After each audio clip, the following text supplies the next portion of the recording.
আসসালামু আলাইকুম ওয়া রাহমাতুল্লাহি ওয়া বারাকাতুহু। আজকে অত্যন্ত গুরুত্বপূর্ণ একটি কথা বলবো। রাসূল পাক সাল্লাল্লাহু আলাইহি ওয়াসাল্লাম ইরশাদ করেছেন, নবীজি বলেছেন, মা বাবার সঙ্গে যারা খারাপ আচরণ করে, মা বাবার সঙ্গে যারা বেয়াদবি করবে, তারা কখনোই জান্নাতে যেতে পারবে না। নাউযুবিল্লাহ।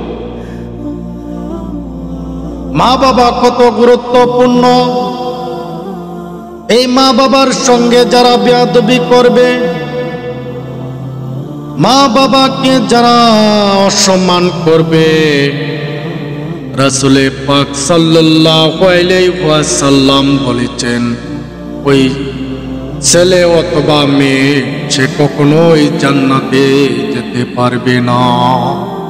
এই জন্যে নবীজি সাল্লাল্লাহু আলাইহি ওয়াসাল্লাম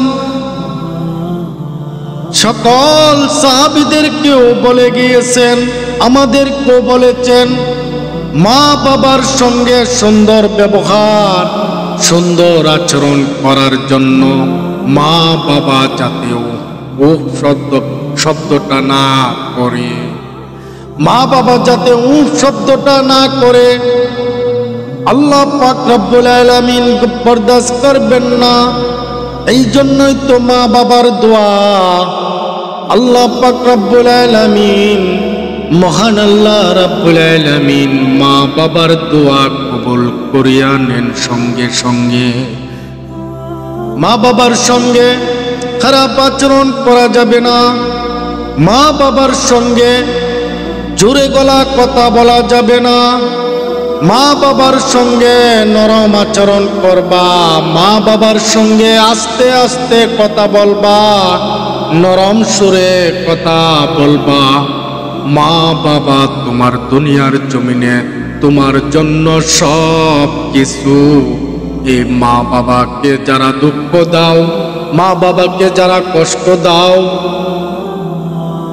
এখনই ক্ষমা চেয়ে নাও। মা বাবা যদি বেরাজ হয়ে যায়, আল্লাহ নারাজ হয়ে যাবে। মা বাবা যদি নারাজ হয়ে যায়, রাসূল পাক সাল্লাল্লাহু আলাইহি ওয়াসাল্লাম নারাজ হয়ে যাবে। এই জন্য মা বাবাকে আমরা শ্রদ্ধা করব। মা বাবা যাদের আছে, মা বাবার খেদমত করব। যাদের মা বাবা দুনিয়া ছেড়ে চলে গিয়েছে, ওই মা বাবাকে, মা বাবার কবরের পাশে গিয়ে দোয়া করব আল্লাহর কাছে। আল্লাহ পাক তাও শিখিয়ে দিয়েছে, মা বাবার জন্য কিভাবে আমরা দোয়া করব তাও আল্লাহ পাক শিখিয়ে দিয়েছেন। আল্লাহ পাক বলছেন, মা বাবার জন্য দোয়া করে যাও, রব্বিরহামহুমা কামা রাব্বায়ানি সগীরা। এই মা বাবার জন্য দোয়া করব ইনশাআল্লাহ। আল্লাহ পাক যেন আমাদেরকে সে তৌফিক দান করেন। আমিন।